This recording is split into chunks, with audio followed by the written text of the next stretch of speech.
chosen ones, empaths, and all the real ones. When you decided to go silent, this triggers something in the spiritual realm. Because the narcissist in the physical realm is ruminating, going over things in the mind, and this can trigger you to be thinking about them. So be prepared that when you go silent, especially if you've just abruptly done it, you've gone silent, they're gonna be on your mind like a lot. So you have to embrace that they're gonna be on your mind a lot. Many of you might have natural inclinations to just answer the calls or pick up the phone or do these things. It's best to ignore them. You have to just keep firm and ignore them. Like, they're setting off a shift. This is what you should do during this time when you've gone silent, is you should start preparing, if it's in your means, to get a new phone, to change your number. Start preparing for those things and doing cord cutting exercises. Imagining the soul, like the cord being cut between you and them. You see, oftentimes when you go silent, you'll feel this relief when you've got away, because for so long you were under this influence and under this pressure. Some of you realized it, some of you didn't.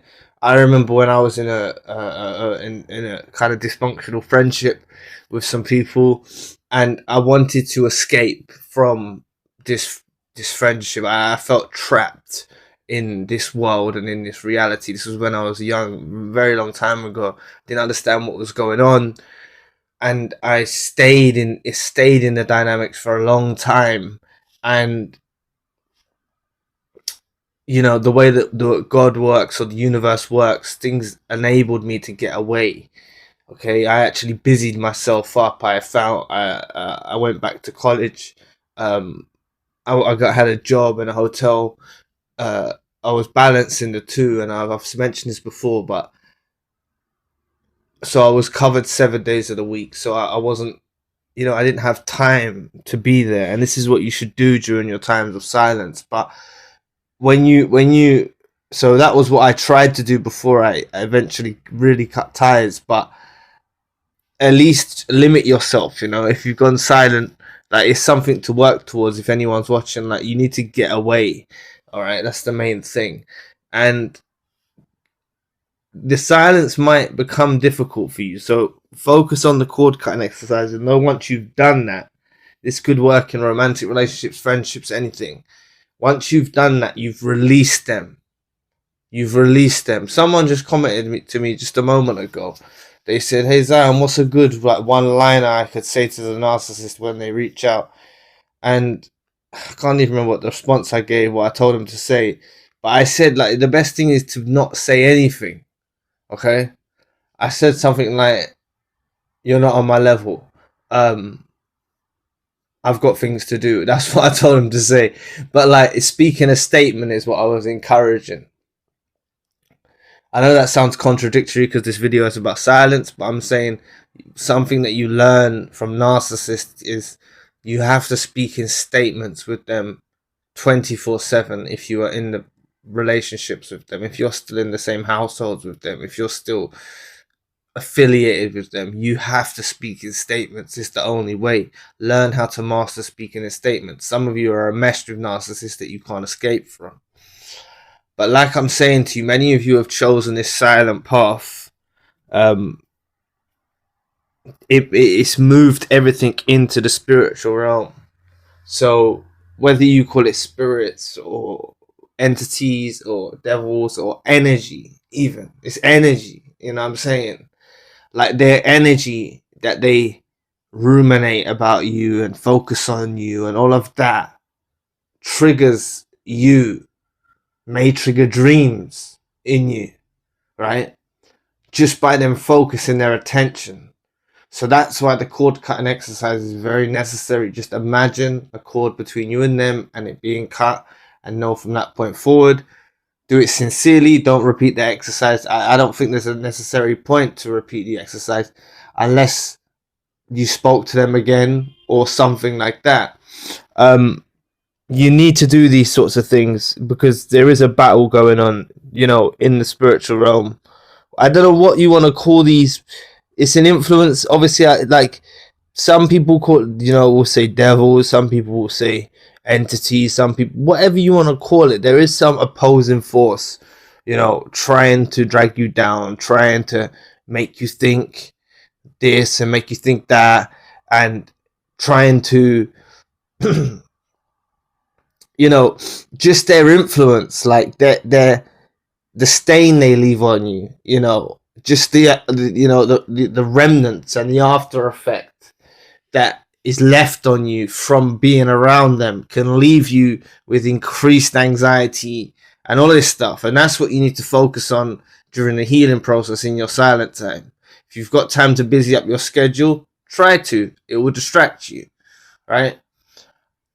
Maybe you can't function at work. That's another possibility. Maybe you can't function right now at work, but it's just try to busy yourself up if you can.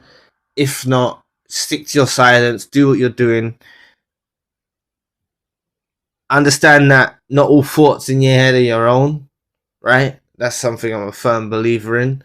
Okay, the brain, I think we're like different parts in the human. You see, we're different parts in the human, like the heart, soul, mind, everything. And the brain, as much as we give all this credit to the brain, and the brain is miraculous, right? We still don't understand it. It gets ill. It gets ill. It gets traumatized from the stuff you go through in life. Tragic things, and it starts to filter and associate danger, and you can develop, negative habits and things like that. The brain can, and it's separate from who you are. It's about finding yourself. I'm still in the process of finding myself. You see, right? You think the reason is I say I'm still in the process is because many a time you think, right, I'm here now. I know myself, but then you'll realize more and more things. So this is what you need for the silence, right? Understand that any thought you're gonna get to, try to say different triggers can happen, right? Like triggers can happen from you seeing things, right? It could be something that you used to watch on TV with the narcissist, or something that you and the narcissist friend used to do, or something like this. And you'll have associations, and it can put the fear of dread in you, even if you haven't spoke to them in a long time and you're away from them. It can put the fear of dread in you, like fear. I don't know if you know what I'm on about, right? And learn to just go, that's associating thoughts. Like the brain associates certain things with other things, and the brain can get caught in spirals. What the best advice I give is don't get caught in these spirals during the silence, okay?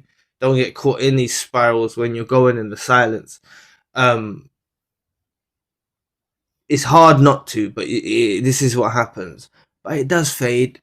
It does fade. But then, as you emerge from this silence, and this is why I believe that the healing journey takes some time. There's a lot of trauma involved. I know people always throw around the word trauma bond and stuff like this. It's not about bonded to the narcissist. I'm talking about what narcissists and toxic individuals and all this do to you. Leaves trauma, unknown trauma in your mind that you may discover further down the line of trauma that you've got in your mind. And it's happened with other things in your life as well. Like a lot of you have had difficult lives. It's not just this narcissist or just this toxic individual. Like some of you have had it from different areas, like different types of narcissists, not just romantic relationships, and you've had other toxic things before. You've had other experiences, death of loved ones, things like this, that leaves you traumatized in your mind, and you don't know. Because the chosen one empath and real ones are very resilient. Right? They always make out, oh, they're sensitive. They go around with flowers. If you go around flowers, there's no problem with that. I'm just saying they try to stereotype you as this dainty, sensitive, like, and it's like, no, you've got a lot of resilience. Like, you've had hard paths. The things about the real ones path, all right, is difficult, because I think that God or the universe or whatever your belief system is wants you to advance, and this is the way, this is the recipe to advancing. This is the recipe. So continue in your silence. Remember, this is moved into the spiritual realm. It is a lifestyle.